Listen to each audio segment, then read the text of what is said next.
Welcome back to the deep dive. Today we are strapping in for a discussion that really operates on the scale of infinity. Yeah, Our sources, and we've got a stack of these really detailed theological expositions.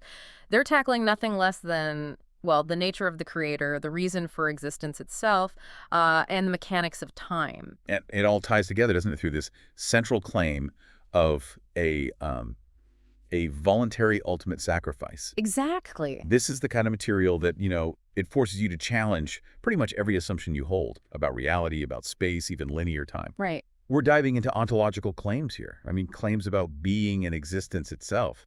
What these sources present is a deeply integrated system explaining the divine structure. It's quite something. So our mission for you, the listener, is really clarity. We want to extract the core, the interconnected claims about divine identity, this idea of imperfect free will, and the logic behind an inheritance that, well, apparently spans eternity. We really want to try and grasp the profound stakes involved when the creator, the one who, according to these texts, sustains every molecule, chooses to become the very thing he created. And before we really jump in, we absolutely have to get the terminology straight. It's key. Yeah, good point. The sources rely really heavily on specific labels. So we'll be talking about the first person and the second person, referring to the co-equal members of the Godhead. Okay. The second person is often identified as the Son or the Word, and the emphasis is really on his role in creation and crucially sustaining everything. Got it. First person, second person. And then we get to these core concepts of existence itself. The sources make a big distinction between two forms of reality. First, there's this always eternal infinite, which the original Tekken actually calls smizon. Yeah. And this refers to like self-sustaining, absolute, endless existence, basically the nature of the creator. That phrase, it's powerful, isn't it? It implies an existence that just isn't reliant on anything external. Right. Self-sufficient. Exactly. It's the definition of complete self-sufficiency. If something is a you, it can't cease to exist, and it never began to exist either. Okay, so that's the eternal. Contrast that with time-space. This is the reality we inhabit, right? And the sources are really adamant. You is a created entity. It's temporary, like a container, and it's explicitly not eternal. And that distinction between the absolute eternal, the you, and the conditionally created you, that's really the key lens. We have to view the entire discussion through that distinction. Okay, so let's start at the very beginning, or maybe the state before any beginning, if that makes sense. Yeah, that's right. The sources establish the foundation by discussing the identity of the second person, and there's really no ambiguity, is there? The assertion is absolute. The second person is Gadam. The text says co-equal and co-eternal with the first person. Exactly. It's not presented as a hierarchical thing or subordinate in terms of divine essence. They are equal. And if we misunderstand that point, the whole argument later about the sacrifice, well, it just collapses, doesn't it? Completely. The texts insist he's always existing. It doesn't just suggest, he's been around for a very, very long time. It asserts there was never a point, not even conceptually, when the second person didn't exist. And never will be. And never will be a point when he ceases. That's fundamental. But why is this strict co-eternality so necessary for the argument? I mean, why couldn't the second person just be, say, the first created being, like a really magnificent angel or something? Because the claim is structural, you see. The sources argue that if the second person could cease to exist, even just theoretically, then creation itself couldn't have begun. Ah, okay. And it couldn't be sustained now. He is identified as the one who constantly sustains infinity. The phrase used is chulatnya. Sustaining infinity. Wow. Yeah. So it's not just about, like, kickstarting creation. It's about providing the eternal bedrock that temporal reality rests upon. If that bedrock could somehow waver, then all reality would just dissolve. Okay, that makes sense. So the function of the second person is, like, the active guarantee of stability for everything else. The sources define God as the self-existent one, quoting, I will be what I will be. And this implies a complete perfect, is the word used, a perfect nature that fundamentally does not change that. Right. And that unchangeable nature is presented as the absolute inverse of created reality. Everything in time-space, everything we experience is defined by change, isn't it? By beginning and ending. Always changing. But the creator, in this view, is a static, perfect reference point. unchanging. Okay, so this sets up that critical claim about time and space itself. We're just so used to thinking of time as the ultimate stage, where everything happens. But these sources treat time here and space here as secondary. Definitely secondary. Yeah. They're described as created entities. And here's the part that really bends my mind. Time and space exist within the second person, not the other way around. Yeah, we need to pause on that one because our usual logical framework is, well, we exist in the universe, right? And maybe God exists outside it or alongside it or something. Right, that's how I naturally think of it. But these sources suggest the creator is the container for reality itself. It's almost like, imagine a character in a really advanced 3D video game trying to understand that their entire world only exists within the memory chips of the computer. Okay, yeah. And the computer, in this analogy, is the second person. Exactly. So the created nature of the cosmos is therefore inherently dependent. It's perishable. The first and second persons created and sustain all things, sure, but the source even quotes scripture saying that creation itself will eventually perish or wear out like a garment. Like old clothes. Right. The creator is everlasting, the garment is temporary, and it's only sustained by the one wearing it. And this leads directly to the inherent limits placed on the creature, on us. We exist only within that time-space container, and crucially, the sources say we cannot escape it, even if we were somehow perfected. That's framed as the ultimate metaphysical limitation. A creature is sequential, linear.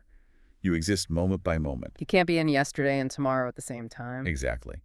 But the creator, being outside of time, is described as being in all moments simultaneously. Past, present, future, all at once, from his perspective. Wow. And the sources use this limitation to really drive home the point that no matter how highly advanced or perfected a creature might become, it can never become God. It can never self-exist back in the past before its own creation. That's impossible. This inherent limitation, it really pushes the boundary of our logic, doesn't it? Which leads to one of the most, well, intellectually difficult statements in the material. This idea, this paradox of simultaneous existence and non-existence. Right. The source suggests the creator might be capable of existing and not existing at the same time. And this is where we just kind of hit a wall, logically speaking. From a creature's perspective, because we're bound by time, space, and binary logic, well, being and non-being at the same time is impossible. Yeah. A cannot be not A. That's fundamental for us. Our entire reality is built on that principle. A equals A. If the creator were also bound by that same logic, the argument goes, he would effectively be bound by time, like us. So the source uses this theoretical paradox, I think, mainly to illustrate that the creator is fundamentally beyond creaturely comprehension. So it's less about defining him that way and more about pointing towards his incomprehensibility, like saying, your logic breaks down here. I think that's exactly it. It reinforces that insight. Only the creator truly knows his own nature. We can only know what he chooses to reveal. And that revelation is specifically tailored for us, for our limited, time-bound, sequential way of understanding things. Precisely. Any attempt to fully rationalize the nature of the Ea creator using UALA logic is just going to end up in paradox. The sources make a strong case that recognizing this boundary, this limit to our understanding, is actually essential for grasping concepts like divine humility, which I know we'll get into later. Okay, so we've established the creator's eternal nature and the creature's, well, time-bound existence. Now, let's try and tie this to that central puzzle. Why did God create free will creatures knowing they would misuse that freedom? The sources start with this idea of the incomplete nature of creaturely free will. Right. Free will, as it's initially given to creatures in time-space, isn't defined as perfection. It's defined inherently as the possibility of sin time. The possibility of sin. Yes. It's imperfect by its very definition because it holds within it the potential for deviation, for choosing something other than the perfect will of the creator. And the source uses this, I mean, it's almost a chillingly mathematical argument about duration, doesn't it? It says if the possibility of sin is anything greater than 0%, then eventually, over the infinite duration that eternity implies, it becomes a 100% certainty. Good devotee. Eventually, they are absolutely certain to sin. That's the claim. It's a pretty profound observation about statistical inevitability, really, when you're dealing with imperfect entities and endless time. A creature with flawed free will simply cannot sustain a sinless existence forever on its own. Okay, and this leads to that massive claim. Outside of time, those who are going to sin are somehow already considered offenders. Hang on, I need to stop you there because this feels like a monumental point. The source almost just skips over it, but if the creator, existing simultaneously in all time, already knows who will eventually sin and therefore considers them offenders outside of time, why bother? Why create time and this long, often painful process at all? Doesn't that just undermine the whole concept of free will and make this time-space reality feel like, I don't know, a predetermined play? That's the exact question the sources seem designed to address. Yeah. And brings us straight to their profound definition of time itself. Time is grace. Time becomes crucial, not to determine the outcome, because yes, that is foreknown from the eternal perspective, but to allow for the completion of imperfect free will. Finding its perfection. Completion? How? Time is presented as the mechanism, the necessary environment that allows the creature to voluntarily choose perfection, to align its will with the creator's. Ah, okay. So time doesn't negate the judgment. It actually provides the pathway to escape it. Is that right? That's precisely how it's framed. Time allows for that cycle of sin and repentance, and maybe most importantly, the opportunity to genuinely transform, to turn away from wrongdoing. Taiyang, the text says, you can turn back. So if judgment were instantaneous, based purely on that foreknown 100% certainty of future sin from outside time, then no creature could survive. None could be saved. Okay, so the temporal deferral of judgment, that's the grace. It's the opportunity window. It's the chance to use our imperfect free will to actually transform ourselves, to move from being someone who, as the source puts it, tramples their neighbor to someone who demonstrates genuine love. Yes, and this transformation isn't just like a nice to have. It's presented as existentially necessary because the sources are very clear on the stakes involved. The creator is described using the biblical imagery of a consuming fire. Right. This fire, this inherent holiness, will incinerate those who ultimately choose to trample others, who remain in that state of rebellion or sin. It reinforces the absolute necessity of transformation. If you were to enter the eternal, uncreated realm with your free will still imperfect, with that possibility of sin still active within you, you would simply be destroyed by the very nature, the holiness of that realm. So time is like a purification chamber, a place to get ready for eternity. That's a good way to put it. It's the proving ground, the place where free will gets completed, gets perfected, before entering eternity. This necessity of transformation then brings us back to that crucial distinction, doesn't it? The one that sets up the whole sacrifice argument in the next section. The sources are absolutely rigid. The second person must be the creator, not a creature, for the sacrifice to actually work. Yeah, it really comes down to concepts of value and proof. Imagine trying to prove infinite love, right? But you only have finite gifts to give. Okay. If the second person were a creature, however magnificent, however perfect he might seem to us, the sources argue that the difference in inherent value between the creator and even the highest creature is still infinite. Infinite difference. Infinite difference. So sacrificing a creature, even the most glorious one imaginable, would essentially negate the proof of divine love. It would be an insufficient substitute. It would just be a created scapegoat, not the creator himself paying the price. So the argument is that the sacrifice must cost the creator something of genuinely equal value to himself, which ultimately means he must sacrifice himself in some way. That's the core logic. Yeah. The only way the creator can genuinely prove his infinite, measureless love to the creature and demonstrate the incredible lengths he's willing to go to redeem them is by voluntarily emptying himself, and becoming a creature himself. Right. That act is presented as the necessary precondition for the love, the grace, and the justice that are all inherent in the final plan of redemption. Okay, this transition leads us right into the heart of this deep dive, doesn't it?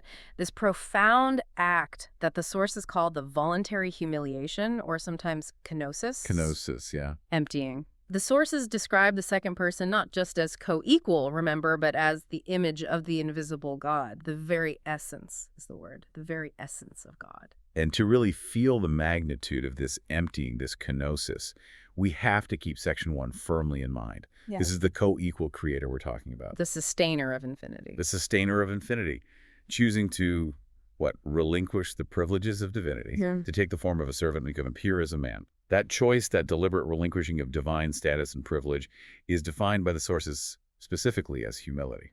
And the sources make a really sharp contrast here that I find quite arresting. They argue that for a creature to obey the creator, well, that's not humility. That's just mandatory duty. That's the logical underpinning of their whole theological framework, isn't it? If the second person were merely the first and most perfect creature, then his obedience would be, well, mandatory.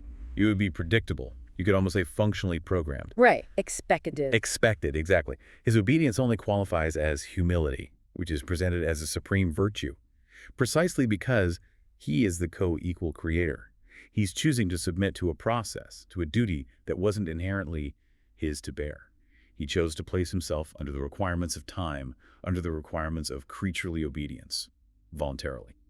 Okay, let's move to the execution of the sacrifice itself then, the cross. The sources argue really forcefully that the cross was necessary because, well, a suffering-free sacrifice proves absolutely nothing. Right. If the second person had just, appeared on Earth, waved a magic wand to redeem everyone, and then zipped back to glory without any real suffering. It wouldn't convince anyone of deep love. Exactly. The love would seem merely intellectual, maybe powerful, but not deeply demonstrated through cost. So the suffering had to be both voluntary and extreme. The source really emphasizes the agonizing prayer in the Garden Gary. Intense agony. Right. He chose that suffering over exercising his divine power. They cite his ability to call down legions of angels to rescue him, yet he deliberately chose not to. So it emphasizes choice, even right there in the midst of absolute power. But the sources seem to suggest the greatest pain wasn't necessarily the physical agony, terrible as that was. It was the spiritual dimension. Yes, the chosen severing of that perfect eternal relationship, the cross that severs or cuts off. Wow. That is presented as the absolute core of the proof of love. The sources describe a moment where the soul, is the word used, was somehow cut off from the Father and then later restored. For both the first and second person, this moment of chosen separation where their perfect unity was momentarily broken for the sake of the creature, that constituted the ultimate pain. A pain beyond physical description. It had to be. And it required the second person to fully experience the penalty of separation that sinners experience, which in turn validates his role as the substitute. He truly took our place in that separation. So love, in this specific high-stakes definition, requires the sacrifice of one's own sovereignty, doesn't it? And the willingness to endure the deepest possible pain for the sake of the other. And it also validates the nature of the relationship between the first and second person. How so? Well, it leads us back to that perfect relationship they share. Love, freedom, and unity between the two persons. Their unity isn't based on coercion or hierarchy in essence. It's rooted in perfect free will and perfect love. Their wills are always aligned because their desire is shared and selfless. Okay. And if the second person were a creature lacking that co-equal, perfect free will... And that relationship couldn't be one of genuine love. His obedience would just be programmed function, like we said. He couldn't genuinely love the first person in the way the sources describe. He could only execute orders, follow the program. Genuine love, as it's defined here, requires the real possibility of choosing to sacrifice one's own desires for the other. Giving up your desires for the sake of the other. Okay. Since the second person is a co-equal creator with complete, perfect free will, his choice to sacrifice his divine privileges and endure that separation validates the entire system. It proves the love, it satisfies the justice required by the consuming fire, and it creates the necessary prototype, the model, for creaturely transformation. Right. This incredible journey then from, eternal essence down to voluntary humiliation on a cross. It culminates in this title that's assigned to the second person after his resurrection. Yes. The firstborn. Yes. And the source material presents a really complex dual meaning of firstborn chano that seems designed to bridge that gap between creator and created. This is probably the most nuanced concept you have to unpack, isn't it? I think so, because on the one hand, the second person is stated unequivocally to be the creator of all things due to Gay. He existed before creation, before time, before Abraham. As he is elsewhere, he's eternal. Okay, creator. Got it. But immediately following that eternal description, often in the same passages, he's called the firstborn of all creation. Yeah. Right. How? How can the eternal, uncreated creator also be the firstborn of creation? Doesn't that just sound like a flat-out logical contradiction? It certainly seems like one at first glance, but the sources argue it's only possible because the creator voluntarily became a creature. Okay. And then fully completed the entire creaturely journey without ever sinning. The sources clarify this by saying, he is the first creature to possess perfectly completed free will. The creature who absolutely does not sin. Ah, so he didn't become the first original creature in existence. No, he created them. He became the first perfected creature, the first one to successfully run the course, so to speak. Precisely. He retains his eternal nature as creator, absolutely. But he adopts this new status relative to the created realm. He's the first one from within creation to achieve perfection. Which makes him the prototype, the kit, or Ella? Is that the idea? That's exactly the language used. He becomes the standard, the template, the model of what the creature was always intended to become in the first place. Which is? A time-bound being whose free will becomes so completely and voluntarily aligned with perfect love that the very possibility of sin has been eradicated. It's reached 0%. Okay, the prototype. And this prototype status, then, is the mechanism for the whole inheritance plan. It seems to be. The second person, now designated as the firstborn, inherits the entirety of the father's legacy. The sources list things like the throne, the rule, the promise, the divine name itself, and complete control over all time-space. It's total inheritance. Total. And the source explicitly links this to the traditional concept of the firstborn son receiving a double portion to agree. But importantly, this immense authority isn't meant to be hoarded by him alone. Right, because the goal is replication, like you said, making more perfected creatures modeled on him. Exactly. So this inheritance is actively shared with the adopted children, Oya. And how does that sharing work? How does the source detail this transfer of authority or participation in it? It says it happens through the Holy Spirit. The Spirit enters those who voluntarily choose to follow the firstborn's path, which is defined as the way of the cross, the way of self-denial, the way of obedient love, just like he demonstrated. So, by walking the same path, They become participants in his inheritance. Mm-hmm. By sharing the name and the authority he won, these adopted children are enabled, the text says, to do even greater works, referencing John 14.12. Greater works. Wow. Though it clarifies, their authority remains focused primarily on the realm of the first earth, or the new earth, while the firstborn retains that ultimate comprehensive authority over all time-space, eternally. Okay, so the creation of the prototype, the firstborn, wasn't the end of the story.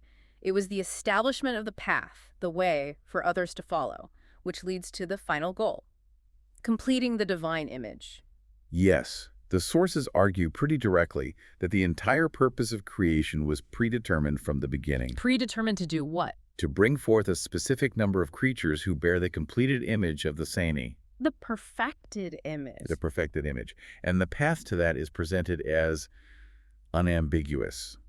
Imitate the firstborn's obedience, specifically obedience to the commandment of love God, love your neighbor, which again means voluntarily choosing obedience over personal desire, following that pattern of kenosis, of self-emptying. And what happens when this imitation is successful, when enough creatures follow this path? The source states that when the predetermined number of these completed images is finally reached, the commandments themselves are proven true. Proven true? How? Weren't they always true? They were always true in principle, from the Creator's perspective. But the proof, the validation in the created realm, comes when creatures, using their initially imperfect free will, choose to obey them perfectly.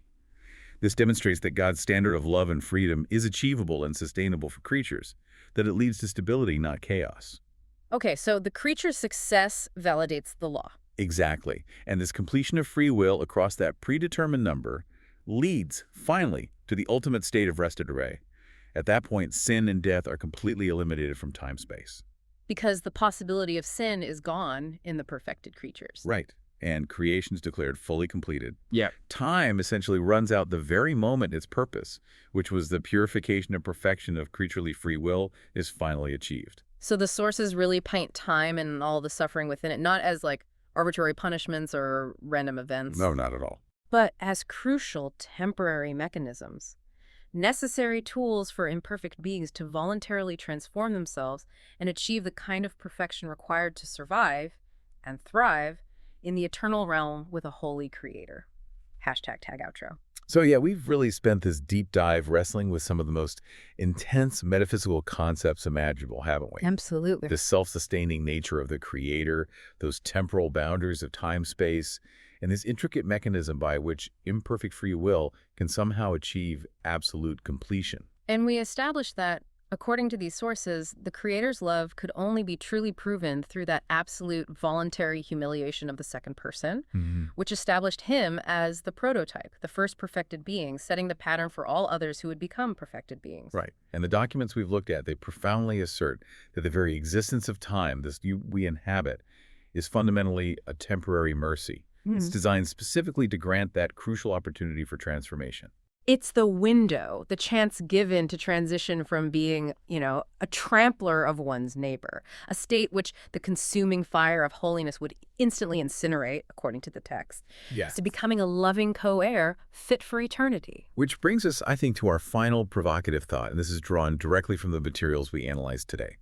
The sources strongly assert that the firstborn's act, becoming that perfect creature, making the ultimate sacrifice, has already secured the end goal of creation, its completion. Yeah. The decision to achieve this perfect outcome, they claim, was settled before the foundation of the world. Right, predetermined. Predetermined. So, if the final result, the guaranteed existence of these perfected co-heirs who can never sin again, is already secured through divine power and foresight, what does that actually imply about the nature of the time that's left? Is the remaining time just about sort of executing a certainty that's already locked in? Or is it more about maximizing the opportunity within this temporary window for individuals to willingly choose to enter that path of transformation before the mercy time itself finally expires?